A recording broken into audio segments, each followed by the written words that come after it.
Hello students, कैसे हो आप सभी लोग। तो चलो अब हम लोग मई 2020 का रिवीजन कंटिन्यू कर रहे हैं। राइट, अप्रैल तक का रिवीजन ऑलरेडी आपका करवाया जा चुका है। जनवरी, फरवरी, मार्च, अप्रैल 2020 का रिवीजन हो चुका है। स्पेशली जो स्टूडेंट्स यूपीएससी 2021 में अपीयर होने वाले हैं, जो अभी 10 अक्टूबर को होने वाला है, 10 अक्टूबर 2021 को, तो उनके लिए ये सीरीज चल रही है। मई मंथ का ये करंट अफेयर्स है, रिवीजन सेशन मई मंथ के करंट अफेयर का। तो देखिए, चलो स्टार्ट करते हैं, समय ना वेस्ट करते हुए। चमका और हजोंग की बात हो रही है। क्वेश्चन आएगा चमका और हजोंग कौन है, तो ये हम लोग को एक ग्रुप देखने को मिलता है।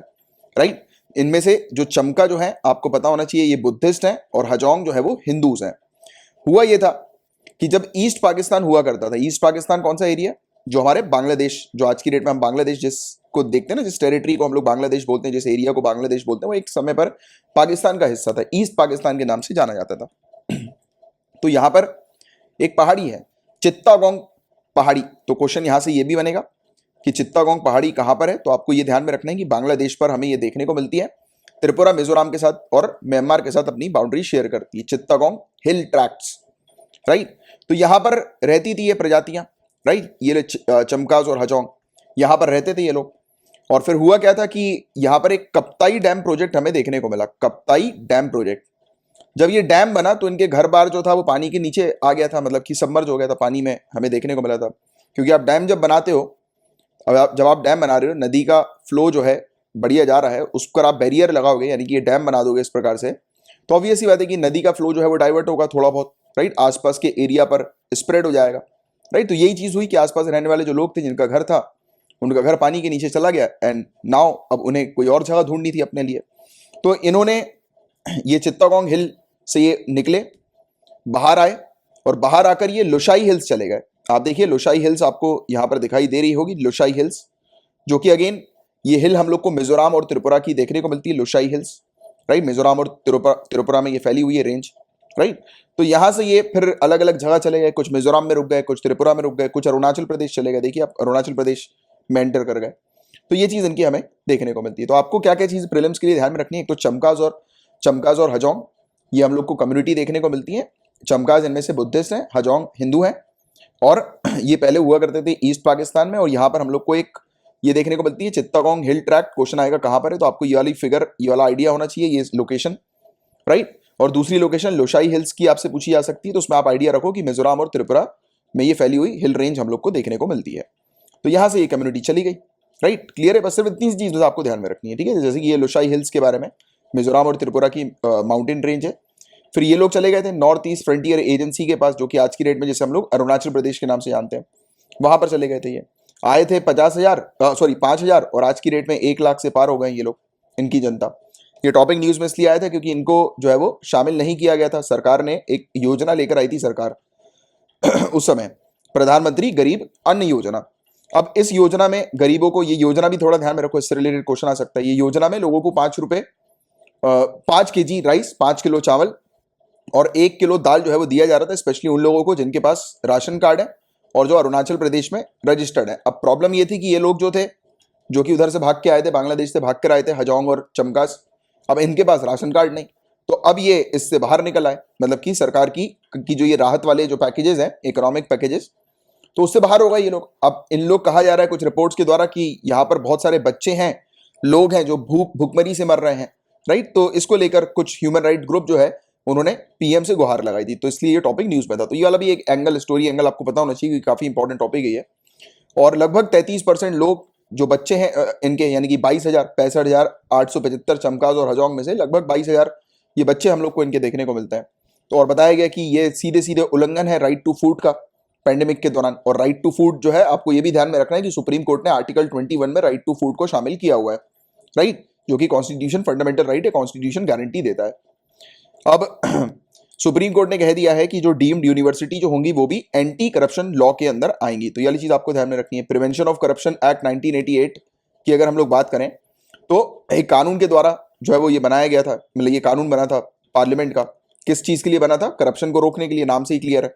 राइट, और करप्शन को कहां पर रोकने के लिए? गवर्नमेंट एजेंसी में और पब्लिक सेक्टर में। प्राइवेट सेक्टर का इसका कोई रोल नहीं है। राइट, प्राइवेट सेक्टर में करप्शन को रोकने का इस कानून का कोई रोल नहीं है।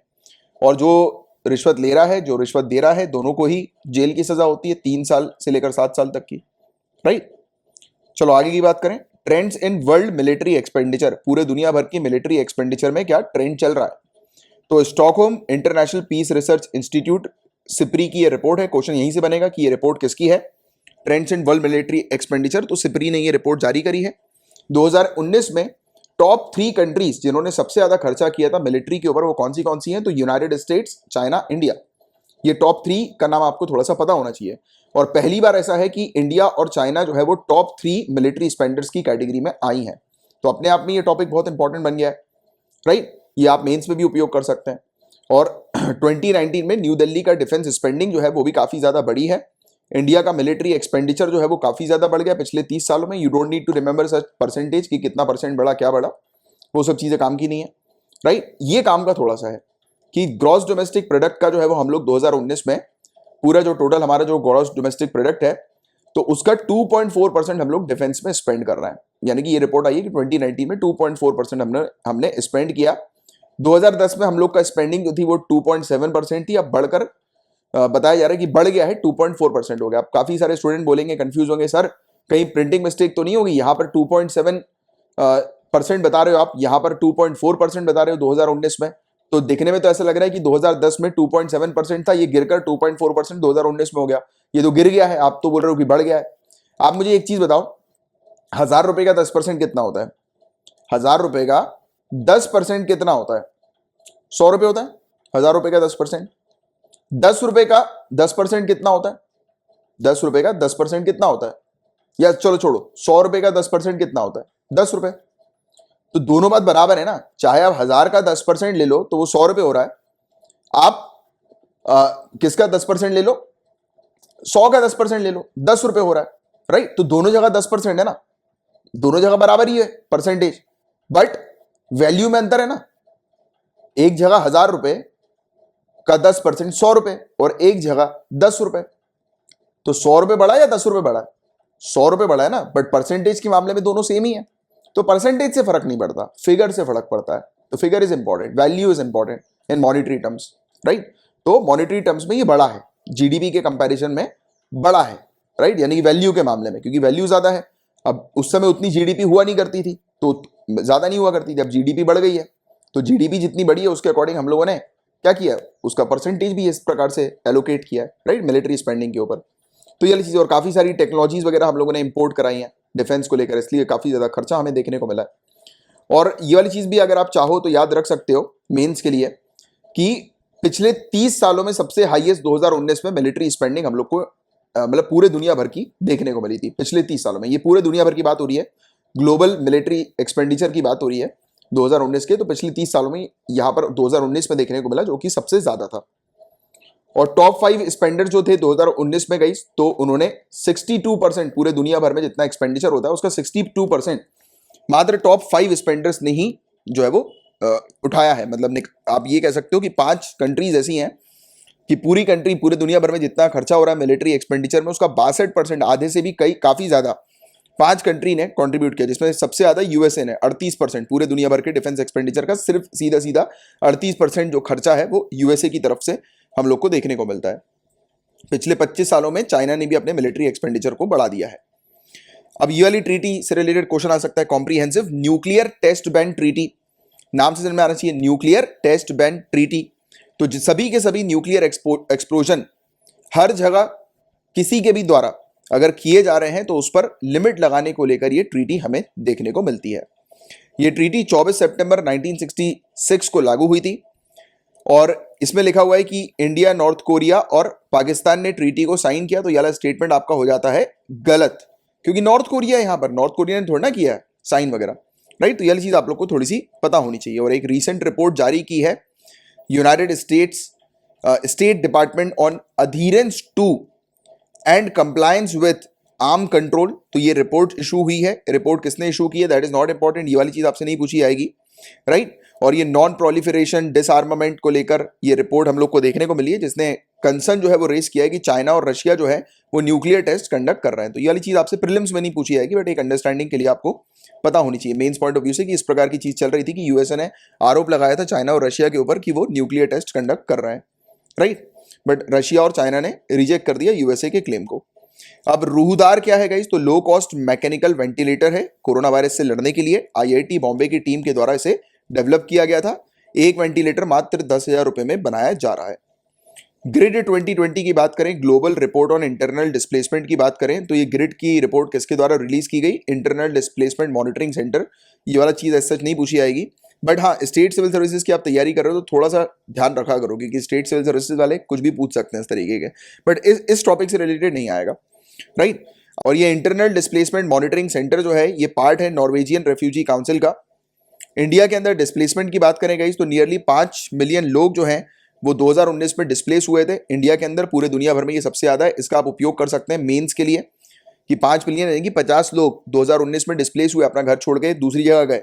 और फिर कोरोना वायरस जब आया 2020 में, तो और भी बुरी स्थिति हम लोग को देखने को मिली, राइट। अब रीजन क्या है डिस्प्लेसमेंट का? तो एक तो हाई पॉपुलेशन, अब ज्यादा पॉपुलेशन होगी तो काम नहीं होगा, काम नहीं होगा तो खाना नहीं होगा, खाना नहीं होगा तो सर्वाइवल नहीं हो पाएगा, राइट। तो ये वाली चीज है। तो इसमें करीब बताया गया कि 26 लाख लोग जो है वो साउथ वेस्ट मानसून के कारण भी लोगों ने सफर किया। साउथ वेस्ट मानसून के कारण कैसे सफर किया? तो मानसून के दौरान हमें देखने को मिलता है फ्लड, बाढ़ आ गया, ठीक है, बाढ़ आ गई तो लोगों का घर वगैरह बर्बाद हो गया, तो उनको दूसरी जगह जाना पड़ गया, राइट। 8 ट्रॉपिकल स्टॉर्म्स आए, वही चीज मैंने आपको बताई, साइक्लोन्स वगैरह ये सब जो हमें देखने को मिले हैं। तो ये नेचुरल डिजास्टर जो है, तो इन्होंने बर्बादी करी। तो नेचुरल डिजास्टर भी एक कारण है कि लोगों को अपने घरों को छोड़कर, जिस जगह पर वो सदियों से रह रहे हैं उसको छोड़कर उन्हें कहीं और जाना पड़ रहा है। 2019 7वां वार्मेस्ट ईयर हम लोग को 1901 के बाद से देखने को मिल रहा है। तो गर्मी जो है वो बढ़ रही है, ग्लोबल वार्मिंग का केस हम लोग को देखने को मिल रहा है। इस कारण भी लोग बाग जो है वो दूसरी जगह शिफ्ट हो रहे हैं। और कॉन्फ्लिक्ट्स के केसेस और वायलेंस के केसेस, तो कभी वॉर हो रहा है, कभी कम्युनिटी के बीच में इशू हो रहा है, दंगेबाजी हो रही है, झगड़ा हो रहा है। तो ये सब भी चीजें जिसके कारण लोग डिस्प्लेस होते हैं। तो ये सब चीजें काम की नहीं है, ये सब चीजें मेन्स पॉइंट ऑफ व्यू से अंडरस्टैंडिंग क्रिएट करने के लिए है, राइट। और इसमें एक चीज ये ध्यान में रखना, बांग्लादेश, चाइना, इंडिया और फिलीपींस, यहां पर मतलब 4 मिलियन से भी ज्यादा, मतलब कि 40 लाख से भी ज्यादा डिस्प्लेसमेंट 2019 में हर एक कंट्री के अंदर रिकॉर्ड किए गए। जैसे कि 50 लाख तो हमने ही बात करी, हमारे 5 मिलियन की अभी थोड़ी देर पहले हमने बात करी कि 50 मिलियन केसेस इंडिया, मतलब 50 मिलियन नहीं 5 मिलियन, मतलब कि 50 लाख केसेस इंडिया के अंदर देखने को मिले। पूरे दुनिया भर में सबसे हाईएस्ट ये बताया जा रहा है, राइट। तो ये वाली चीज है। और बांग्लादेश, चाइना, इंडिया, फिलीपींस ऐसी कंट्रीज हैं, 40 लाख से ज्यादा लोग यहाँ पर डिस्प्लेस हुए हैं इस कंट्री से, राइट। और वायलेंस बढ़ा है बुर्किना फासो, माली और नाइजर में, यमन, इराक, ईरान और लीबिया में वायलेंस की स्थिति बहुत ज्यादा हमें देखने को मिली है। केरला सरकार एक नई ऑर्डिनेंस लेकर आई है, कोरोना वायरस के समय पर सैलरी काटी जा रही है, 25% सैलरी एम्प्लॉयज की काटी जाएगी। गवर्नमेंट ने डिसाइड किया है, केरला सरकार ने, कि वो एक डिजास्टर और public emergency special provision act लेकर आएंगे, जिसके थ्रू पावर होगी कि पेमेंट जो है वो काटी जा सकती है स्टेट गवर्नमेंट एम्प्लॉयज की 25% तक। तो यहाँ पर पॉइंट रखना, स्टेट गवर्नमेंट एम्प्लॉयज की, स्टेट गवर्नमेंट एम्प्लॉयज की जो सैलरी जो है वो काटने को लेकर केरला के अंदर ये ऑर्डिनेंस हमें देखने को मिला था। वैसे ही वाला टॉपिक उतना नहीं पूछा जाएगा। Kawasaki disease, very important topic, इससे रिलेटेड क्वेश्चन बनेगा, बहुत ध्यान से सुनना। कावासाकी जो है वो एक एक्यूट इन्फ्लेमेटरी डिजीज है। ये डिजीज जो है वो किसकी होती है? ब्लड वेसल की। ह्यूमन के अंदर जो ब्लड वेसल होते हैं ना, उसमें ये डिजीज हो जाती है, उसमें ये बीमारी हो जाती है ब्लड वेसल में। और 5 साल से कम की उम्र के जो बच्चे हैं तो वो अफेक्ट होते हैं इस डिजीज से। तो कावासाकी डिजीज छोटे बच्चों को होती है। छोटे बच्चों को कावासाकी की हायाबूसा बहुत पसंद है, तो वैसे ही याद रखना कि कावासाकी की डिजीज जो है वो छोटे बच्चों को होती है।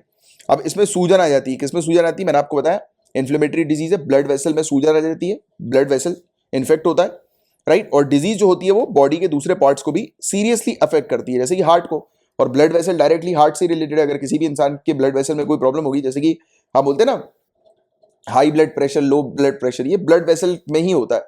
जैसे हम कई बार देखते हैं कि ब्लड वेसल में हम लोग को देखने को मिलता है कि जो कोलेस्ट्रॉल वगैरह जो है वो डिपॉजिट हो जाता है, तो हम बोलते हैं ना कोलेस्ट्रॉल का टेस्ट करवाना है, तब उसमें ब्लड वेसल जो होता है वो क्या हो जाता है? हाई हम लोग को देखने को मिलता है, हाई होने लगता है, ब्लड वेसल तेजी से फ्लो करता है, क्योंकि पिचक रही है वहां पर कोलेस्ट्रॉल जो है वो हम लोग को देखने को मिल रहा है उस कारण से। तो ये सब चीजें, और इसमें हार्ट अटैक वगैरह हो जाते हैं, ब्लड जो है वो हार्ट तक नहीं पहुंचता, वही हार्ट अटैक की संभावना आ जाती है। तो ये किसमें होता है? कावासाकी डिजीज में। इसमें सिम्टम्स जैसे कि बुखार आ गया, रैशेज हो रहे हैं, राइट, और लाल पड़ रही है बॉडी, राइट, और ये सब चीजें, क्रैक, लिप्स क्रैक हो रहे हैं, फट रहे हैं होठ, राइट, टंग लाल हो रही है। तो ये सब चीजें हमें देखने को मिल रहा है। जो नेक का, गले का आसपास का एरिया जो है वो स्वेल हो रहा है थोड़ा। इसके अलावा एक होता है टॉक्सिक शॉक सिंड्रोम। ये बहुत ही रेयर लाइफ थ्रेटनिंग कंडीशन है, जिसमें बैक्टीरिया जो होता है बॉडी के अंदर एंटर होता है और हार्मफुल टॉक्सिन, हार्मफुल जहर जो है वो रिलीज करता है, और इसे अगर समय पर ठीक नहीं किया गया तो बहुत ही घातक हो सकती है ये बीमारी। इसमें high temperature, flu like symptoms होते हैं, हेडेक हो गया, गला सूख रहा है, खांसी आ रही है, डायरिया हो रहा है, चक्कर आ रहे हैं, राइट, सांस लेने में परेशानी हो रही है, कंफ्यूजन हो रहा है। कुछ पेशेंट को आईसीयू पे भी भर्ती कराना पड़ता है। तो ये है टॉक्सिक शॉक सिंड्रोम। तो ये चीज ध्यान में रखना, बीमारी है जो कि बैक्टीरिया के कारण होती है। बैक्टीरिया बॉडी के अंदर जाकर जहर को रिलीज कर देता है। मल्टी सिस्टम इन्फ्लेमेटरी स्टेट की बात करें, मल्टी सिस्टम इन्फ्लेमेटरी स्टेट एक बहुत ही गंभीर सीवियर इम्यून रिस्पॉन्स है जो कि बॉडी को अफेक्ट करता है अलग अलग तरीके से, और ज्यादातर इसमें हमें देखने को मिलता है कि ब्लड वेसल जो होते हैं वो लीक होने लगते हैं, मतलब कि ब्लड वेसल कमजोर हो जाते हैं, मतलब कि एक प्रकार की कावासाकी डिजीज वाली कंडीशन हम लोग को ये मल्टी सिस्टम इन्फ्लेमेटरी स्टेट की देखने को मिलती है। ब्लड वेसल काफी लीकी हो जाते हैं, राइट। और इसमें क्या होता है, लो ब्लड प्रेशर होने लगता है। अब प्रेशर जो है वो ब्लड वेसल जो है वो लीक होने लगे, राइट। मतलब वहां पर अगर आप ये कह सकते हो कि ब्लड का फ्लो जो है वो प्रॉपर नहीं है, जा पा रहा, स्लो हो गया, तो क्या हो रहा है, लो ब्लड प्रेशर हम लोग को देखने को मिल रहा है। और इसके कारण, इसके लीक होने के कारण क्या होता है कि ये जब लीक होता है ब्लड वेसल, तो लंग्स जो है उसमें पानी भरने लगता है, फ्लूइड भरने लगता है। हम बोलते हैं ना कि लंग्स में फ्लूइड भर रहा है, तो उसकी वजह यही होती है कि ब्लड वेसल्स जो होते हैं वो लीक होने लगते हैं। एक्सट्रीमली सीरियस कंडीशन है, पेशेंट को तुरंत जो है वो वेंटिलेटर का सपोर्ट देना पड़ता है, राइट, और क्योंकि उसके ऑर्गन्स काम करना बंद कर जाते हैं। और देखिए यूनाइटेड किंगडम के अंदर लंदन में कुछ केसेस बच्चों में ऐसे देखने को मिले थे उस समय, यही वाली मल्टी सिस्टम इन्फ्लेमेटरी स्टेट के, और बताया गया था कि इनमें से कुछ बच्चे जो थे वो कोविड पॉजिटिव हुए थे, तो उसके बाद ये सब सिम्टम्स उनमें नजर आ रहे थे, राइट। तो ये वाली चीज थी, ये रिकॉर्ड की गई थी, इसलिए ये तीनों टॉपिक्स हम लोग को देखने को मिले, multi system inflammatory state, toxic shock syndrome, और हमने अभी इसके बारे में बात करी, कावासाकी डिजीज के बारे में। तो इसके बारे में आप लोग को एक जानकारी होनी चाहिए। इंडिया जो है वो यूएसए की प्रायोरिटी वॉच लिस्ट में हम लोग को देखने को मिल रही है। तो यूएसए की प्रायोरिटी वॉच लिस्ट क्या है, तो USTR, office of the United States Trade Representative, इनका एनुअल स्पेशल 301 रिपोर्ट 301 रिपोर्ट में इंडिया को प्रायोरिटी वॉच लिस्ट में शामिल किया, क्योंकि इंडिया के अंदर इंटेलेक्चुअल प्रॉपर्टी की कमी हम लोग को देखने को मिल रही थी, और इंटेलेक्चुअल प्रॉपर्टी राइट्स जो होते हैं, इंटेलेक्चुअल प्रॉपर्टी के जो अधिकार होते हैं, उनको प्रोटेक्शन प्रोवाइड कराने के लिए हम लोग को कमियां देखने को मिल रही थी। मतलब कानून वगैरह उस लायक नहीं थे कि वहां पर इंडिया के अंदर इंटेलेक्चुअल प्रॉपर्टी राइट जो है वो प्रॉपरली सिक्योर हो सके, प्रोटेक्शन उसको मिल सके। अब इंटेलेक्चुअल प्रॉपर्टी के बारे में आप सभी लोग जानते ही हैं, हमने कई बार डेली रेगुलर करंट अफेयर्स के लेक्चर में कवर कर ही चुके हैं, राइट। तो स्पेशल 301 की रिपोर्ट ने आइडेंटिफाई किया ट्रेड बैरियर्स को यूनाइटेड स्टेट्स कंपनीज के लिए। अब देखिए इंडिया जो है वो यूएसए की प्रायोरिटी वॉच लिस्ट में हम लोग को देखने को मिल रही है, तो हमें समझना है कि ये प्रायोरिटी वॉच लिस्ट क्या है और इंडिया क्यों इसके अंदर हम लोग को देखने को मिल रही है, क्योंकि ये दो ही चीजें जो आपसे सिविल सर्विसेज पूछेगा। तो USTR, office of the United States Trade Representative, इनकी स्पेशल 301 रिपोर्ट सामने आई है। इंडिया प्रायोरिटी वॉच लिस्ट में हम लोग को देखने को मिल रही है, क्योंकि इंडिया में पर्याप्त इंटेलेक्चुअल प्रॉपर्टी राइट्स के प्रोटेक्शन और एनफोर्समेंट नहीं है। तो आईपीआर जो होते हैं, इंटेलेक्चुअल प्रॉपर्टी राइट्स जो होते हैं, तो उसके हमारे पास पर्याप्त कानून वगैरह नहीं है, ऐसा बताया गया। तो इस कारण से इंडिया को इसमें शामिल कर दिया गया। अब ये स्पेशल 301 की जो रिपोर्ट आती है, ये क्या देखती है कि यूनाइटेड स्टेट्स की कंपनीज के लिए कौन से ट्रेड बैरियर्स हैं, उन्हें आइडेंटिफाई किया जाता है। मतलब कि यूएसए की जो कंपनीज हैं, तो उन कंपनीज को सही तरीके से फंक्शन किस कंट्री के अंदर मतलब नहीं सही तरीके से वो फंक्शन नहीं कर पा रही है, तो इसको देखा जाता है, राइट। और ऐसे प्रोडक्ट्स जो कि इंटेलेक्चुअल प्रॉपर्टी के जो कानून है, जैसे कि कॉपीराइट, पेटेंट, ट्रेडमार्क, दूसरी कंट्री के अंदर वो किस प्रकार के हैं, कैसे प्रोटेक्शन दिया जा रहा है, तो वो सब चीजें देखी जाती है। जैसे कि फॉर एन एग्जांपल, यूएसए से एक कोई प्रोडक्ट अगर इंडिया आता है, और अगर इंडिया में यूएसए के किसी प्रोडक्ट को अगर कोई कॉपी कर लेता है और अपना प्रोडक्ट बना के बेचने लगता है, तो इंडिया क्या गारंटी दे रहा है, इंडिया के अंदर क्या प्रोटेक्शन है, किस प्रकार की इंटेलेक्चुअल प्रॉपर्टी राइट्स की प्रोटेक्शन है कि यूएसए के द्वारा भेजे गए प्रोडक्ट की यहां पर चोरी नहीं होगी, यूएसए के द्वारा भेजे गए प्रोडक्ट का यहां पर मतलब वो नहीं होगा, कॉपी वगैरह नहीं कर लिया जाएगा, मतलब कि उनका जो इनोवेशन है, उनकी जो इंटेलेक्चुअल प्रॉपर्टी है, वो यहां पर सिक्योर्ड रहेगी। तो इस सब चीजों को देखा जाता है। तो इंडिया के अंदर ऐसा पर्याप्त कानून नहीं है इस प्रकार का, जैसा कि डिमांड कर रहा है यूएसए, तो इसलिए इंडिया को इस लिस्ट में शामिल कर दिया गया, राइट। इसने इंडिया को बोला कि इंडिया ज्वाइन करे सिंगापुर ट्रीटी को। सिंगापुर ट्रीटी क्या है, तो ये चीज आपको पता होनी चाहिए। लॉ ऑफ ट्रेडमार्क्स, ये एक ट्रीटी है जो कि हार्मोनियस ट्रेडमार्क रजिस्ट्रेशन से रिलेटेड है। तो वही ट्रेडमार्क से रिलेटेड ये कानून की मतलब इंडिया अगर ये सिंगापुर ट्रीटी को साइन कर लेता है तो इंडिया जो होगा वो बाद ही हो जाएगा। इंडिया को इंटेलेक्चुअल प्रॉपर्टी को जो है वो प्रोटेक्ट करना पड़ेगा, इंटरनेशनल वाली भी। ट्रीटी अडॉप्ट की गई थी सिंगापुर के द्वारा 2006 में, लागू हो गई थी ये 2009 से। और 2016 में सिंगापुर ट्रीटी के अंदर 50 कॉन्ट्रैक्टिंग पार्टीज थी, जिसमें 48 कंट्रीज थी। अफ्रीकन इंटेलेक्चुअल प्रॉपर्टी ऑर्गेनाइजेशन था, Benelux Organisation for Intellectual Property था। बेनेलक्स यानी कि बेल्जियम और लक्समबर्ग के लिए, बेल्जियम, नीदरलैंड, लक्समबर्ग और वेस्टर्न यूरोप का ये इंटेलेक्चुअल प्रॉपर्टी ऑर्गेनाइजेशन है, राइट। तो ये चीज आपको ध्यान में रखनी है। अब इसके अंदर रिकॉर्डिंग होती है ट्रेडमार्क लाइसेंसेस की, कि ट्रेड मतलब सिंगापुर ट्रीटी के अंदर कि जितने भी ट्रेडमार्क के लाइसेंस वगैरह जो होते हैं तो उसका रिकॉर्ड बनाकर रखा जाया जाता है, इस्टेब्लिश किया जाता है कि रिकॉर्ड्स की अगर आवश्यकता हो, रिक्वायरमेंट्स हो किसी प्रकार के, तो रिकॉर्ड्स वगैरह मिल सकें, मतलब इंटेलेक्चुअल प्रॉपर्टी राइट से रिलेटेड। और ट्रीटी जो है वो सभी कंट्रीज के लिए ओपन है जो कि वीपो की मेंबर है, वर्ल्ड इंटेलेक्चुअल प्रॉपर्टी ऑर्गेनाइजेशन की मेंबर है, और कुछ सर्टेन इंटर गवर्नमेंटल ऑर्गेनाइजेशन की मेंबर है। अब एशिया पैसिफिक इकोनॉमिक कॉर्पोरेशन की बात करते हैं, एपेक की बात करते हैं, तो रीजनल इकोनॉमिक फोरम है, नाम से ही समझ में आ रहा है। एशिया पैसिफिक तो रीजनल हो गई होगा, एशिया और पैसिफिक क्षेत्र को देखेगा ही देखेगा, राइट। तो 1989 में इसको स्टैब्लिश किया गया था। और इसका मेन एम क्या है कि बैलेंस्ड, इंक्लूसिव, सस्टेनेबल, इनोवेटिव और सिक्योर ग्रोथ को प्रमोट करना, रीजनल इकोनॉमिक इंटीग्रेशन को एक्सेलरेट करते हुए, कि रीजनल इकोनॉमिक इंटीग्रेशन जो है वो ज्यादा से ज्यादा बढ़े, तो उसको देखते हुए ये चीज की गई थी। और 21 मेंबर इकोनॉमीज जो है वो इसके अंदर हमें देखने को मिलती हैं, राइट। इसके अंदर एपेक के अंदर, एशिया पैसिफिक इकोनॉमिक कॉर्पोरेशन के अंदर। ये टॉपिक अभी न्यूज में इसलिए था क्योंकि 2.7% इकोनॉमिक डिक्लाइन जो है वो बताया गया 2020 में कोविड-19 इंपैक्ट के चलते। तो ये वाली चीज इंपॉर्टेंट नहीं, ये चीज नहीं पूछी जाएगी आपसे। अब देखिएगा, इस एक रिपोर्ट के थ्रू पता लगा कि डैम जो बनाए जा रहे हैं चाइना के द्वारा ये मेकोंग नदी के ऊपर, ये काफी ज्यादा खतरनाक है। वार्निंग दी है एक रिपोर्ट ने, राइट। एक स्टडी कंडक्ट हुई और रिपोर्ट की बैकिंग में था यूएसए, यानी कि यूएसए की फंडेड रिपोर्ट थी। और ऑब्वियस सी बात है, यूएसए और चाइना का टक्कर हम लोग को देखने को मिलती है। और यूएसए ने इन सब कंट्रीज के साथ ये लोअर मेकोंग इनिशिएटिव जो है वो शुरू किया हुआ है। अभी आगे चल के इसके बारे में बताऊंगा मैं। तो यूएसए फंडेड स्टडी है जो कि चाइना के ऊपर वो कर रही है, राइट, आरोप लगा रही है कि चाइना ने इतने सारे जो डैम बना दिए हैं यहाँ पर, तो उसके कारण से काफी लाखों की संख्या में लोग के जीवन जो है वो खतरे में जा सकते हैं, राइट। लोगों को नुकसान हो सकता है इसके कारण, right.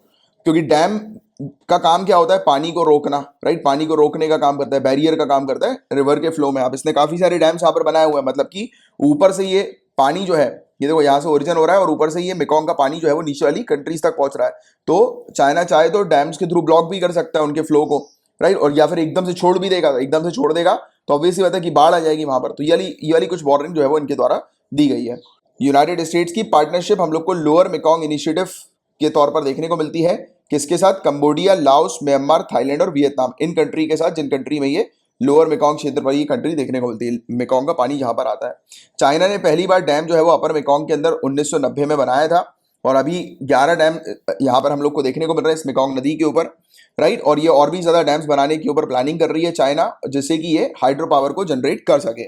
Dams are holding back large amount of water upstream, तो ऊपर पानी को जो है वो रोक के रख रहा है डैम, राइट। मेकोंग नदी के पानी को रोक के रख रहा है। तो क्वेश्चन आ सकता है कि किस नदी, कौन सी नदी अभी रिसेंटली न्यूज में थी, या फिर ऐसा भी क्वेश्चन आ सकता है कि इनमें से बताइए कौन सी नदी जो है वो इंडिया से टच नहीं होती। तो याद रखना, मेकोंग नदी इंडिया से टच नहीं होती, जैसे कि आप मैप में भी क्लियरली देख सकते हैं, राइट, कि ये इससे इंडिया के साथ जो है वो टच नहीं करती मेकोंग नदी, ठीक है। तो ये चीज आपको ध्यान में रखनी है। अभी आगे चल के चर्चा करेंगे इस नदी के बारे में, क्योंकि मेन चीज आपसे इस नदी से रिलेटेड चीजें पूछी जा सकती है। तो नीचे वाले एरिया पर अगर डैम पानी रोक देगा तो नीचे वाले एरिया पर क्या होगा, सूखा पड़ जाएगा, ड्रॉट हम लोग को देखने को मिलेगा। और एकदम से वो छोड़ देगा तो फ्लड आ जाएगी, राइट। तो ये वाली चीज भी होगी कि वो इस प्रकार से हरकत कर सकता है। तो चाइना का डैम मैनेजमेंट जो है वो बताया जा रहा है कि डिवास्टिंग चेंजेस जो है वो ला सकता है वाटर लेवल पर, डाउन स्ट्रीम में।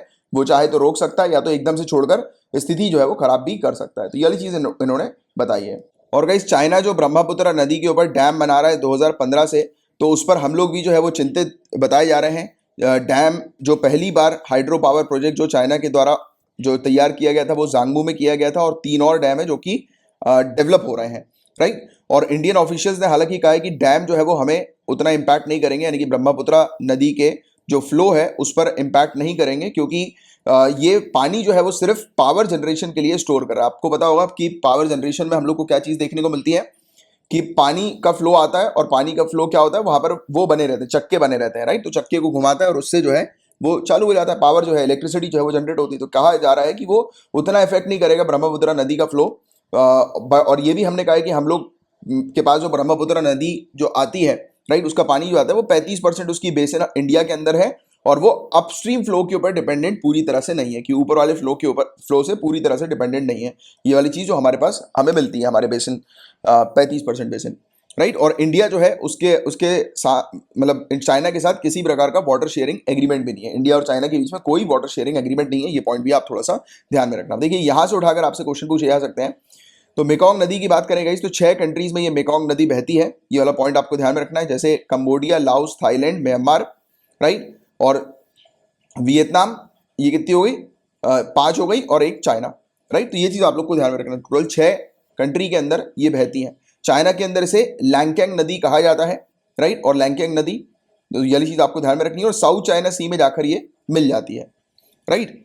अब ये वाली चीज है। अब इसके अलावा साउथ ईस्ट एशियन कंट्रीज जो है गाइस, उनकी लाइफ ब्लड उसे कहा जाता है, इस नदी को। तो क्वेश्चन आ सकता है कि कौन सी नदी जो है वो साउथ ईस्ट एशियन कंट्रीज की लाइफ ब्लड है। तो आपको ध्यान में रखना है मेकॉन्ग नदी, ठीक है, मेकॉन्ग नदी। 200 मिलियन लोग जो है वो इस नदी के ऊपर फार्मिंग और फिशिंग के लिए डिपेंडेंट बताए जाते हैं। तो यहां से क्वेश्चन उठाकर पूछा जाएगा, याद रखिएगा। अब सेक्स हार्मोन्स की यहां पर बात हो रही है। एस्ट्रोजन जो है वो प्राइमरी फीमेल सेक्स ऑर्गन और हार्मोन है, राइट, सेक्स हार्मोन।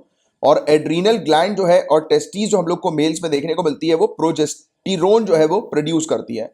और प्रोजेस्टेरोन जो है इसके अंदर मेंस्ट्रुअल साइकिल, प्रेगनेंसी और एम्ब्रियोजेनेसिस जो ह्यूमंस के अंदर हमें देखने को मिलता है और दूसरी प्रजाति के अंदर हमें देखने को मिलते हैं, वो सब चीजें इसमें इंक्लूडेड होते हैं। तो ये तीनों ही स्टेटमेंट बिल्कुल करेक्ट है। और ज्यादा मतलब अभी एक रिपोर्ट आई थी कि more man than women have fall severely ill और डाइड ऑफ कोविड-19। कोविड-19 के चलते ज्यादा मेन की जो है वो मृत्यु हुई है एज कंपेयर टू वुमेन, क्योंकि बताया जा रहा है कि सेक्स हार्मोन एस्ट्रोजन और प्रोजेस्टेरोन, राइट, जो कि वुमेन प्रोड्यूस करती है। अब आप बोलोगे कि सर ऐसा नहीं है, कुछ मिस्टेक यहां पर बताई जा रही है, क्योंकि लोग समझते हैं कि सिर्फ एस्ट्रोजन जो है वो प्राइमरी फीमेल सेक्स ऑर्गन जो है वो नहीं है, राइट। लोगों को लगता है कि प्रोजेस्टेरोन जो है वो फीमेल सेक्स ऑर्गन है, बट देखिए एस्ट्रोजन और प्रोजेस्टेरोन ये दोनों ही सेक्स हार्मोन जो है वो प्रोड्यूस करने में सक्षम होती है महिला, राइट। तो याद रखिएगा, महिला में ये दोनों ही सेक्स हार्मोन्स हम लोग को देखने को मिलते हैं। ये पॉइंट बहुत अच्छे से आप ध्यान में रखिएगा, इसमें कंफ्यूज नहीं होना है किसी भी प्रकार से, राइट। एस्ट्रोजन और प्रोजेस्टेरोन, राइट, तो वुमेन प्रोड्यूस करती है ज्यादा मात्रा में देन कंपेयर टू मेन। इसलिए कहा जा रहा है कि हो सकता है शायद इस वजह से, इसी सेक्स हार्मोन की वजह से महिला जो है उनकी मृत्यु नहीं हुई कोविड-19 के कारण। बट ये वाली चीज आपसे नहीं पूछी जाएगी, कोविड-19 वाला फैक्टर आपसे, ये एस्ट्रोजन और प्रोजेस्टेरोन, इस पर क्वेश्चन बनेंगे, राइट। तो ये वाली चीज आप लोग को ध्यान में रखनी है। और मेन के अंदर हम लोग को क्या देखने को मिलता है? एड्रीनल ग्लैंड्स, जो टेस्टीज में हमें देखने को मिलते हैं मेल्स के अंदर, एड्रीनल ग्लैंड्स और टेस्टीज, तो ये प्रोजेस्टेरोन जो है वो प्रोड्यूस करते हैं, राइट, एस्ट्रोजन प्रोड्यूस नहीं करते। तो ये वाली चीज आप लोग को थोड़ी सी ध्यान में रखने की है। अब hospital care assistive robotic device की हम बात करें गाइस, तो ये रोबोट है जो कि फ्रंटलाइन कोविड-19 हेल्थ केयर वॉरियर जो है, वर्कर जो हैं, उनको मदद करने के लिए है। इसे Durgapur based CSIR lab, central mechanical engineering research institute के द्वारा डेवलप किया गया है। ये इधर उधर घूम सकता है, राइट, और मेडिसिन वगैरह, फूड वगैरह पेशेंट्स को प्रोवाइड करा सकता है, सैंपल कलेक्ट कर सकता है, ऑडियो विजुअल कम्युनिकेशन के लिए भी ये जाना जाता है। अब नेशनल इंफ्रास्ट्रक्चर पाइपलाइन NIP से रिलेटेड ये क्वेश्चन था। तो ये इकोनॉमिक और सोशल इंफ्रास्ट्रक्चर प्रोजेक्ट है, ग्रीन फील्ड और ब्राउन फील्ड दोनों ही प्रोजेक्ट के लिए। तो बिल्कुल सही बात, ग्रीन फील्ड ब्राउन फील्ड दोनों के लिए ही NIP लाया गया है, राइट। प्रोजेक्ट्स के लिए ग्रीन फील्ड प्रोजेक्ट यानी कि ऐसा प्रोजेक्ट जो कि जीरो से शुरू हुआ है, ब्राउन फील्ड प्रोजेक्ट यानी कि ऑलरेडी एग्जिस्टिंग प्रोजेक्ट पर काम किया जा रहा है, राइट। और ये ऑयल और नेचुरल गैस पाइपलाइन बिल्कुल नहीं है, हमारी कंट्री के अंदर इंफ्रास्ट्रक्चर को बूस्ट करने के लिए इसको लाया गया है, राइट। और इस पर्टिकुलर प्रोजेक्ट के थ्रू $5 ट्रिलियन की इकोनॉमी हमें जनरेट करनी है 2024-2025 तक, ये हमारा टारगेट रखा गया है। तो ये चीज आप लोग को थोड़ी सी ध्यान में रखनी है। अब देखिए अटानू चक्रवर्ती इकोनॉमिक अफेयर सेक्रेटरी हैं ये, तो इनकी एक टास्क फोर्स हमें देखने को मिल रही है, यानी अटानू चक्रवर्ती हेड कर रही है इस टास्क फोर्स को, और इसने अपनी फाइनल रिपोर्ट जो है वो सबमिट करी है। और इन्होंने बोला कि 111 लाख करोड़ रुपए अगले 5 सालों में इन्वेस्ट करना पड़ेगा, तब जाकर हम लोग ये $5 ट्रिलियन के टारगेट को अचीव कर सकेंगे। तो ये वाली चीज यहां पर बताई जा रही है कि NIP में टारगेट पहले 100 का था, 100 लाख करोड़ रुपीस इन्वेस्ट करने का था। अब इन्होंने बोला कि 100 नहीं, 111 लाख करोड़ रुपए इन्वेस्ट जो है वो आपको करना है। ठीक है, तो ये वाली चीज है जिसके बारे में आपको एक आइडिया होना चाहिए। स्पेशली अटानू चक्रवर्ती टास्क फोर्स किससे रिलेटेड है, तो एनआईपी आपको ध्यान में रखना है, नेशनल इंफ्रास्ट्रक्चर पाइपलाइन से रिलेटेड है, राइट। तो ये वाली चीज है, इसमें ज्यादातर शेयर जो होगा वो energy, road, railway, urban projects में लगाया जाएगा, राइट। और इसने बोला है कि 3 कमेटी बनाई जाए, एक तो टाइम पर प्रोजेक्ट को खत्म करने के लिए कमेटी होनी चाहिए, एक फॉलोअप देने के लिए कि कितना प्रोजेक्ट चल रहा है, राइट, नहीं कि प्रोजेक्ट किस स्टेप पर आगे बढ़ रहा है, क्या क्या काम होते जा रहा है, और एक ऐसी कमेटी होनी चाहिए जो कि फाइनेंशियल रिसोर्सेज को यानी कि फंडिंग वगैरह कहाँ से उठाई जाए, रेस की जाए, तो उस पर काम करे। तो ऐसी 3 कमेटी होनी चाहिए, ऐसा अटानू चक्रवर्ती टास्क फोर्स ने जो है वो रिकमेंड किया है, राइट। अब देखिए अल्जीमर बीमारी जो होती है वो दिमाग की बीमारी हम लोग को देखने को मिलती है, और अल्जीमर का अभी तक कोई भी इलाज जो है वो आया नहीं। अल्जीमर की बीमारी में लोग जो है वो भूलने लगते हैं, मेमोरी का लॉस होने लगता है। तो साइंटिस्ट जो है जेएनयू के Jawaharlal Nehru centre for advance scientific research and institute जो हमें देखने को मिलता है, तो इन्होंने मॉडिफाई किया है बर्बीरिन के एक स्ट्रक्चर को बर डी में, राइट, BERD में, जो कि अल्जीमर के इनहिबिटर के तौर पर उपयोग में ली जाएगी। अब देखो बर्बीरिन क्या होती है, यहां से क्वेश्चन उठाकर पूछा जाएगा।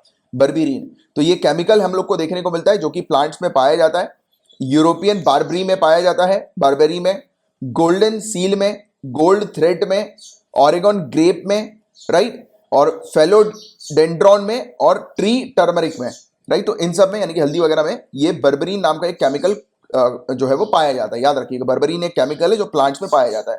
बर्बरीन जो है इसे लिया जाता है डायबिटीज के लिए, जो कोलेस्ट्रॉल हाई लेवल जिनको कोलेस्ट्रॉल होता है वो लेते हैं इसको, और फैट्स वगैरह के लिए, लिपिड्स वगैरह के लिए, और हाई ब्लड प्रेशर जिनको होता है वो भी लेते हैं, राइट। तो ये वाली चीज तो बर्बरीन, तो बताया जा रहा है कि इन्होंने इसको कुछ थोड़ा सा मॉडिफाई किया जो कि अल्जीमर बीमारी में जो है वो मददकारी होगा। तो आपको बर्बरीन से रिलेटेड ध्यान रखना है, अल्जीमर से रिलेटेड थोड़ा सा पता होना चाहिए, राइट। अब देखिए हे मार्केट मास केयर कहाँ का है, शिकागो का है, आपको ध्यान में रखना है। हे मार्केट मास केयर कब हुआ था, 1886 में हुआ था, 4 में 1886 में हे मार्केट मास केयर हुआ था। हत्याकांड हम लोग को देखने को मिला था हे मार्केट का, राइट। वर्कर्स जो थे गाइस ये स्ट्राइक पर आ गए थे 8 घंटे के वर्क डे के लिए, राइट, कि ये डिमांड कर रहे थे कि वर्क डे जो होना चाहिए यानी कि एक दिन में लेबर जो है, वर्कर जो है, उनको 8 घंटे का वर्क डे उनके लिए होना चाहिए, 8 से ज्यादा नहीं होना चाहिए, क्योंकि पहले के समय पे बहुत ज्यादा 12-12, 15-15 घंटे तक लोगों से काम करवाया जाता था। तो बताया गया कि 8 घंटे के वर्क डे को फिक्स कर दो, राइट। और पुलिस जो है वहां पर अपनी जॉब कर रही थी, उन्होंने पब्लिक को डिस्पर्स करने की कोशिश करी क्राउड से, और सडनली एक बॉम्ब जो है वो क्राउड के बीच में फेंक दिया गया, और पुलिस ने फिर फायरिंग करना शुरू कर दी वर्कर्स के ऊपर, और 4 वर्कर्स की जो है वो मौत हो गई। 4 यहाँ पर लिखा हुआ है बट काफी ज्यादा लोगों की मौत हुई थी, राइट। अब ये वर्कर जो है वो मर गए थे डिमांड करते हुए, 8 घंटे जो है वो की डिमांड की, 8 घंटे जो है वो होने चाहिए, एक मतलब ऑफिस टाइम जो होना चाहिए वो 8 घंटे का होना चाहिए, वर्किंग टाइम जो होना चाहिए वो 8 घंटे का लीगल टाइम होना चाहिए। तो फिर बाद में आकर इस चीज को लीगल डिक्लेयर कर दिया गया, और नेशनल कन्वेंशन एट शिकागो 1884 हमें देखने को मिला था अमेरिकन फेडरेशन ऑफ लेबर के द्वारा, जिसमें 8 घंटे फिक्स कर दिए गए थे। तो क्वेश्चन आएगा कि हे मार्केट मास केयर जो है वो किससे रिलेटेड है, तो 8 घंटे की टाइम की डिमांड जो है वो कर रहे थे वर्कर्स की, 8 घंटे का टाइम जो होना चाहिए वर्किंग टाइम होना चाहिए, और ये लीगलाइज कर देना चाहिए। तो इसको बाद में आकर लीगलाइज कर दिया गया, राइट। और इस पर्टिकुलर इवेंट को श्रद्धांजलि देते हुए सेकंड इंटरनेशनल एक pan national organisation of socialist and communist political parties का देखने को मिला था, जिसने 1 मई को लेबर डे जो है वो 1891 में घोषित कर दिया। तो याद रखिएगा लेबर डे बनने की कहानी जो है ये हे मार्केट मास केयर से जुड़ी हुई है, राइट। और 1 मई को हम लोग को लेबर डे देखने को मिलता है, इंटरनेशनल लेबर डे 1 मई को।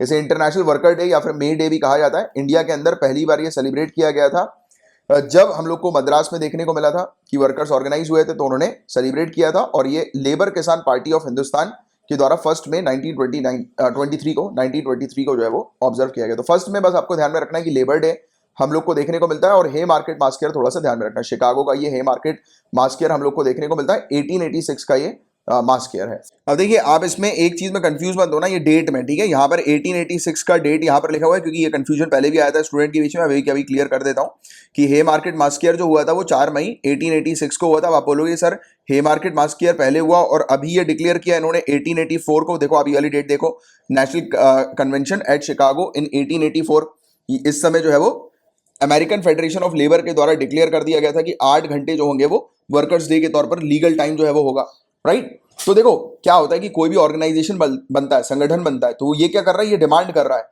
कि हमने मान लिया कि 8 घंटे, जैसे कि इंडियन नेशनल कांग्रेस ने पूर्ण स्वराज जो है वो डिक्लेयर कर दिया था, राइट, पहले ही डिक्लेयर कर दिया था, ब्रिटिश गए भी नहीं थे उस समय, तो वैसे ही इन्होंने बोला कि भैया हम तो 8 घंटे ही लीगल टाइम जो है वो मानेंगे, और फिर ये प्रोटेस्ट अपना कर रहे थे। फिर 1886 के बाद जब ये घटना घटी तो उसके बाद फिर अमेरिका ने इसको लीगलाइज कर दिया कानून के थ्रू, राइट। तो ये वाली चीज आप लोग को थोड़ी सी ध्यान में रखनी है। फिर 1 मई से हम लोग को लेबर डे देखना शुरू हो गया। कॉमन सर्विस सेंटर, ऐसा सर्विस सेंटर हमें देखने को मिलता है जहाँ पे हर प्रकार की सर्विसेज जो है वो मिल जाती हैं, जैसे कि ऑनलाइन सर्विसेज हर प्रकार की, जैसे एडमिट कार्ड निकालना है, स्कूल में एडमिशन चाहिए, पैसे ट्रांसफर करने हैं, रेलवे टिकट चाहिए, सब कुछ कॉमन सर्विस सेंटर में मिल जाता है। तो स्ट्रेटेजिक कॉर्नर स्टोन ये डिजिटल इंडिया प्रोग्राम का हमें देखने को मिलता है। अलग अलग प्रकार की इलेक्ट्रॉनिक सर्विसेज गाँव में, तो कॉमन सर्विस सेंटर का मेन उद्देश्य है कि गाँव में अलग अलग प्रकार की इलेक्ट्रॉनिक सर्विसेज जो है वो प्रोवाइड कराना, राइट। डिजिटल इंडिया प्रोग्राम के जो 3 विजन जो है उनको ये करता है, पूरा करने पर काम करता है। डिजिटल इंफ्रास्ट्रक्चर, राइट, हर एक सिटीजन की कोर यूटिलिटी के तौर पर हमें देखने को मिलता है कि डिजिटल इंफ्रास्ट्रक्चर होना चाहिए, इंटरनेट की सुविधा वगैरह, डिजिटल सुविधा वगैरह जो है वो प्रोवाइड करानी है हर एक इंडिविजुअल को। और गवर्नेंस और सर्विसेज ऑन डिमांड, मतलब कि जिस भी इंडिविजुअल को गवर्नमेंट सर्विसेज की आवश्यकता है, डिमांड के आधार पर उनको गवर्नमेंट सर्विस मिल जाए, जैसे कि उनको अपना बर्थ सर्टिफिकेट निकलवाना है, कुछ भी XYZ, राइट। डिजिटल एम्पावरमेंट करना है, मतलब कि डिजिटली सशक्तिकरण जो है वो सिटीजन्स का करना है। तो ये 3 ऑब्जेक्टिव हम लोग को डिजिटल इंडिया प्रोग्राम के देखने को मिलते हैं। इसमें कॉमन सर्विस सेंटर जो है ये डिजिटल इंडिया प्रोग्राम के ये 3 जो मेन हम लोग को देखने को मिलते हैं विजन एरियाज, तो उसको फुलफिल करने में बहुत मदद करता है, राइट। तो ये वाली चीज बस आपको सिंपल पता होनी चाहिए, बाकी ये क्यों आया था न्यूज में, that is not important for you, right. अब ये वाली चीज ध्यान में रखो, new parliament project gets Central Vista panel. तो सेंट्रल विस्टा जो है वो किससे रिलेटेड है, अगर क्वेश्चन आता है तो आपको बताना है कि नई पार्लियामेंट जो बनाई जा रही है उससे रिलेटेड ये प्रोजेक्ट है। इंडियन गवर्नमेंट ने प्लान किया है कि एक नई पार्लियामेंट बिल्डिंग जो है वो कंस्ट्रक्ट की जाएगी, और इसे सेंट्रल विस्टा कमेटी ने अप्रूव कर दिया है। कमेटी जो है इसको हेड किया है central public work department, central PWD के द्वारा, राइट, उनके एडिशनल जनरल के द्वारा। और कमेटी जो है वो वीडियो कॉन्फ्रेंसिंग के थ्रू इनकी मुलाकात हुई थी। ये सब चीजें इंपॉर्टेंट नहीं, यहाँ पर ध्यान में रखना। सेंट्रल विस्टा जो है वो किससे रिलेटेड, अगर क्वेश्चन आता है सेंट्रल विस्टा प्रोजेक्ट, तो न्यू पार्लियामेंट बिल्डिंग को बनाने से रिलेटेड ये प्रोजेक्ट हमें देखने को मिलता है। सिंपल सी चीज अभी ये ध्यान में रखो आप, राइट। अब ये वाली चीज मैंने आप लोग को बताई थी, एस्ट्रोजन की प्राइमरी फीमेल सेक्स ऑर्गन है, तो कई बार जो है वो एस्ट्रोजन की जगह लोग सोचते हैं कि प्रोजेस्टेरोन है, ठीक है। तो ये वाली चीज आपको ध्यान में रखनी है, राइट। और प्रोजेस्टेरोन जो होता है वो मेल्स में होता है और फीमेल में, ये दोनों ही होता है, एस्ट्रोजन और प्रोजेस्टेरोन दोनों ही होता है, राइट। तो ये वाली चीज आपको ध्यान में रखनी है। Progesterone is known as female hormone, right, but male needs progesterone to produce testosterone, right. Testosterone produce करने के लिए प्रोजेस्टेरोन की आवश्यकता होती है, और फीमेल में ये दोनों ही होता है। फीमेल के अंदर प्रोजेस्टेरोन जो है वो मेंस्ट्रुअल साइकिल, प्रेगनेंसी, एम्ब्रियोजेनेसिस के लिए जो है वो हम लोग को देखने को मिलता है, राइट। तो ये वाली चीज आपको ध्यान में रखनी है, राइट। और एड्रीनल ग्लैंड्स और टेस्टिस जो है वो प्रोड्यूस करते हैं प्रोजेस्टेरोन को, राइट। तो ये वाली चीज आपको पता होनी चाहिए कि ह्यूमन के अंदर टेस्टेरोन को प्रोड्यूस करने के लिए प्रोजेस्टेरोन की आवश्यकता होती है, और फीमेल के अंदर प्रोजेस्टेरोन और एस्ट्रोजन ये दोनों ही होता है। अब देखिए ओपन बजट सर्वे की यहाँ पर बात हो रही है, तो ओपन बजट सर्वे एक international budget partnership, open budget initiative का एक हम लोग को पार्ट देखने को मिल रहा है, जो कि ग्लोबल रिसर्च और एडवोकेसी प्रोग्राम है। ये प्रमोट करता है कि बजट की इंफॉर्मेशन पब्लिक तक कितनी मिल रही है, नहीं मिल रही है, और कितने अकाउंटेबल बजट सिस्टम एक कंट्री के अंदर, तो उसका सर्वे करता है। यानी कि अलग अलग कंट्री को इसने टोटल 117 कंट्री का सर्वे किया है, और ये चेक करता है किस कंट्री के अंदर बजट के थ्रू इंफॉर्मेशन जनता तक प्रोवाइड की जाती है, और कितनी मतलब ऑथेंटिक इंफॉर्मेशन और बजट सिस्टम जो है वो अकाउंटेबल है कि नहीं है, प्रॉपर सिस्टम मतलब प्रॉपर इंफॉर्मेशन दे रहा है कि नहीं दे रहा। तो ये सब चीजों का एनालिसिस होता है, राइट। मतलब ये लेवल ऑफ ट्रांसपेरेंसी को चेक करता है 0 to 100 की स्केल में। तो ये वाली चीज बस आपको पता होनी चाहिए। और इंडिया की पोजीशन इसमें क्या आई है, 53rd पोजीशन हमें देखने को मिली है। ट्रांसपेरेंसी का स्कोर इंडिया में 100 में से 49 बताया गया है, राइट। और इसके अलावा इंडिया जो है ग्लोबल एवरेज से हायर स्कोर पर हमें देखने को मिल रही है, यानी कि 45 ग्लोबल एवरेज है, उससे ज्यादा इंडिया में है। मतलब कि हम कह सकते हैं कि एवरेज से थोड़ा सा ऊपर हम लोग हैं अगर बात करें ट्रांसपेरेंसी के मामले में, राइट। इंडिया के यूनियन बजट की प्रोसेस की ट्रांसपेरेंसी के मामले में। बस इतनी सी चीज आप ध्यान में रखो, ये चीज इंपॉर्टेंट है। Bank of schemes, ideas, innovations and research portal, तो इसे लॉन्च किया है union ministry of micro small and medium enterprises के द्वारा। Bank of schemes, ideas, innovation and research portal को, ये पोर्टल मतलब कि ये वेबसाइट हम लोग को देखने को मिल रही है। ये सभी प्रकार की जितनी भी स्कीम्स है यूनियन, स्टेट और यूटी गवर्नमेंट की, राइट, तो उसका एक्सेस जो है वो यूजर्स तक प्रोवाइड कराएंगी। मतलब उनको बताएंगी वेरियस चीजों के बारे में, जैसे अलग अलग प्रकार की स्कीम्स होती है ना। अब micro small and medium enterprises ने लॉन्च किया है, तो नए नए जितने भी स्टार्टअप्स वगैरह है तो उनको एक आइडिया मिलता है कि गवर्नमेंट जो है वो किन किन प्रोजेक्ट्स पर लुकआउट कर रही है, किन किन प्रोजेक्ट्स पर स्कीम लेकर आ रही है और किस प्रकार से स्टार्टअप्स को, इनोवेटर्स को जो है वो मदद करेगी। तो इसको लेकर इन्होंने एक वेबसाइट लेकर आ गए। हिजबुल्ला, अगर क्वेश्चन आ जाए कि ये क्या है तो आपको ध्यान में रखना है टेररिस्ट ऑर्गेनाइजेशन है। किस कंट्री ने इसको अभी टेररिस्ट ऑर्गेनाइजेशन रिसेंटली डिक्लेयर किया? तो जर्मनी के द्वारा डिक्लेयर किया गया हिजबुल्ला को, राइट। हिजबुल्ला एक शिया इस्लामिस्ट पॉलिटिकल पार्टी हमें देखने को मिलती है, लेबनान में है। लेबनान की थोड़ी सी आपको लोकेशन जो है वो पता होनी चाहिए। अगर आप ध्यान से देखेंगे मैप को तो आपको लेबनान जो है वो दिखाई देगा, ये सीरिया आपको दिखाई दे रहा है, सीरिया के नीचे देखो आप, इजराइल के ऊपर देखो आप, ये लेबनान आपको दिखाई देगा। यहाँ पर लेबनान मेडिटेरेनियन सी के साथ अपनी बाउंड्री शेयर कर रहा है, सीरिया इजराइल के साथ अपनी बाउंड्री शेयर कर रहा है। तो ये चीज आप लोग को थोड़ी सी पता होनी चाहिए इसके लेबनान के बारे में, ठीक है। तो लेबनान हम लोग को देखने को मिल रहा है और ईरान की वजह से 1980s में जो है इसको शुरू किया गया, राइट। जैसे कि शिया ग्रुप जो हम लोग को देखने को मिलता है, राइट, जो कि इसको इजराइल को काउंटर कर सके, इसके लिए जो है ये ईरान ने लेकर आया, क्योंकि इजराइल और ईरान के बीच में कॉन्फ्लिक्ट्स हमें देखने को मिलते हैं और हिजबुल्ला ईरान की तरफ से जो है वो वहां पर ऑपरेट करता है, राइट, इजराइल के अगेंस्ट, राइट। तो ये चीज आपको थोड़ी सी ध्यान में रखनी है। ज्योग्राफिकल इंडिकेशन टैग जो है वो हमें देखने को मिल रहा है कि ब्लैक राइस जो मणिपुर की है, जिसे चक हाउ हम लोग कहते हैं, तो उसके लिए दिया गया है। उत्तर प्रदेश के अंदर गोरखपुर उत्तर प्रदेश में टेराकोटा के लिए ज्योग्राफिकल इंडिकेशन टैग मिला है। और तमिलनाडु के अंदर हम लोग को कोविल पट्टी देखने को मिलती है, तो कड़लाई मिठाई के लिए यहां पर दिया गया। तो आपको बताओ कैसे क्वेश्चन पूछेंगे कि बताओ ब्लैक राइस जो है वो आपसे चूज द करेक्ट पेयर या मैच द फॉलोइंग वाले क्वेश्चन आ जाएंगे कि ब्लैक राइस के लिए ज्योग्राफिकल इंडिकेशन टैग किसको मिला है, या फिर चक हाउ के लिए ज्योग्राफिकल इंडिकेशन टैग किसको मिला है, तो मणिपुर को, राइट। और टेराकोटा के लिए तो उत्तर प्रदेश को, गोरखपुर, और तमिलनाडु में कड़लाई मिठाई के लिए, राइट। तो ये वाली चीज बस आपको थोड़ी सी ध्यान में रखनी, सिंपल सी वाली चीज बस। गाइस आपको याद आ रहा होगा कि इरफान खान जो है actor, famous actor, Hindi medium English medium जैसी इन्होंने मूवी बनाई है, राइट। और भी काफी सारी मूवी इनके द्वारा बनाई गई है, आपको पता होगा, मतलब एक्टिंग करी है इन्होंने। तो न्यूरो एंडोक्राइन कैंसर की वजह से उनकी मौत हो गई थी। ये रेयर कैंसर है जो कि बॉडी के स्पेशलाइज सेल को अफेक्ट करता है। इसमें ज्यादातर न्यूरल और हार्मोन प्रोड्यूसिंग सेल्स जो है वो अफेक्ट होते हैं। न्यूरो एंडोक्राइन ट्यूमर जो हम लोग को देखने को मिलते हैं, ये बॉडी के किसी भी पार्ट में हो सकते हैं। फिर वैसे ही ऋषि कपूर की जो मौत हुई थी वो ल्यूकमिया के कारण हुई थी। ये एक प्रकार का कैंसर हम लोग को ब्लड का देखने को मिलता है और बोन मैरो का कैंसर है ये, राइट। और जिसमें जो प्रोडक्शन होता है व्हाइट ब्लड सेल का वो काफी तेज हो जाता है। और सिर्फ व्हाइट ब्लड सेल की प्रोडक्शन की बात नहीं हो रही है, एबनॉर्मल व्हाइट ब्लड सेल का प्रोडक्शन जो होता है वो काफी तेज हो जाता है। और एबनॉर्मल व्हाइट ब्लड सेल्स जो होते हैं वो इन्फेक्शन से फाइट नहीं कर पाते, राइट, असक्षम होते हैं इन्फेक्शन से फाइट करने में। और इसके अलावा ये बॉडी में बोन मैरो जो कि प्रोड्यूस करता है रेड ब्लड सेल और प्लेटलेट्स को, तो उसकी एबिलिटी को रिड्यूस कर देता है ये वाला कैंसर। और ये दोनों ही एडल्ट्स और बच्चों दोनों में ही हो सकता है ल्यूकमिया कैंसर। तो ये ऋषि कपूर इसी कैंसर के चलते इनकी मौत हुई थी। Year of awareness on science and health, यश की हम बात करें तो National Council for Science and Technology Communication जो कि Department of Science and Technology के अंडर आती है, उन्होंने एक प्रोग्राम लॉन्च किया, हेल्थ और risk communication year of awareness on science and health का ये इन्होंने प्रोग्राम जो है वो शुरू किया। और ये इसमें कोविड-19 को मेनली फोकस रखा गया है। इस प्रोग्राम का मेन एम ये है कि रिस्क को रिड्यूस करना सभी लेवल में, राइट, पब्लिक कम्युनिकेशन के थ्रू और आउटरीच एक्टिविटीज के थ्रू, यानी कि हेल्थ केयर फैसिलिटी जो है वो रिमोट एरियाज में, दूर दराज के एरिया में प्रोवाइड की जाए। और पब्लिक अंडरस्टैंडिंग जो है सेफ्टी मेजर को लेकर बिल्डअप की जाए, राइट। लोग जो है वो सेफ्टी मेजर को लेकर अपनी अंडरस्टैंडिंग बिल्डअप करें, जैसे मास्क पहनना, ये सब चीजें।